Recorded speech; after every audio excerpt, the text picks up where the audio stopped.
Boy, if I had $1 for every time I went on social media and saw a video about how to keep your avoidant or how to win your avoidant ex back, almost all of that content is oriented around teaching people to become more anxious, not to become more secure.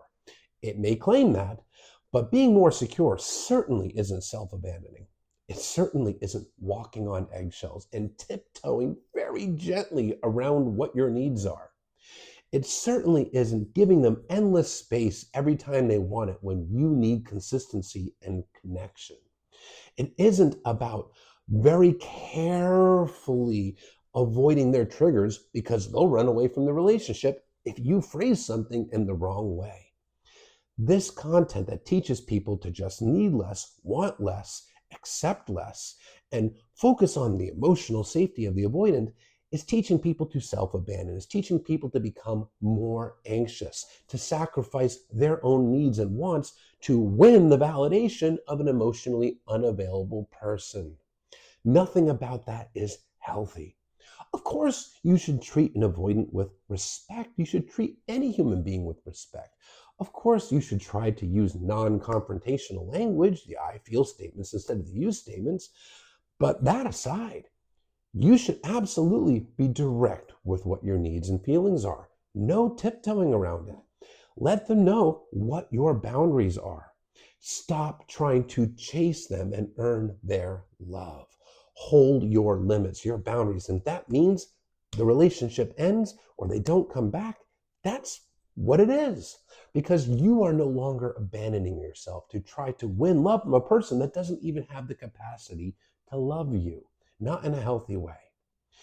Pump the brakes and look at yourself and say, what is it that I need? What is it that I deserve? Do I just want breadcrumbs?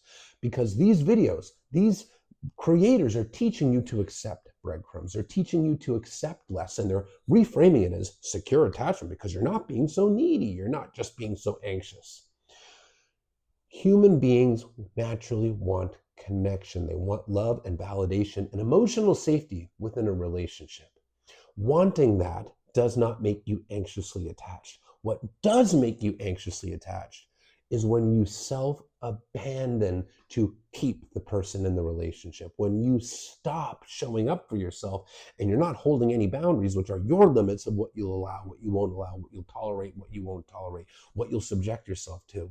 When you are not holding boundaries to keep this person and to prevent triggering them, that is when you become anxious. Feeling some anxiety is normal. Human beings will naturally feel anxiety when a person that you love and care about is pushing you away. But how you react, how you behave, how you respond, that determines whether you're showing up for yourself or not. If you're chasing them, if you're self-abandoning, if you're playing manipulative games to get them to miss you and come back, or to get them to stay in the relationship, that's not secure.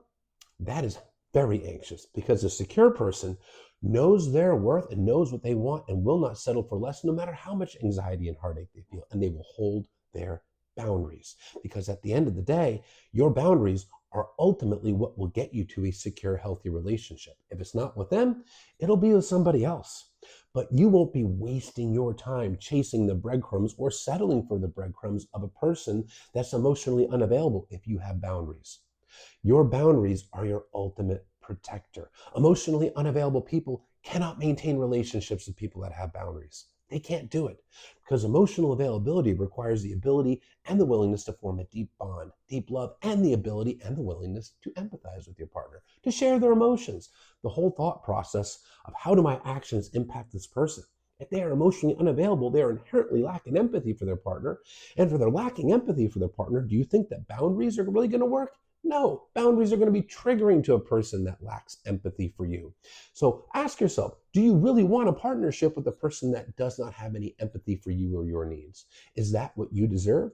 Is that what you want? If the answer is no, stop self-abandoning. Show up for yourself. Learn what it is that you want and respect that and hold boundaries around it. Because you know what that'll do?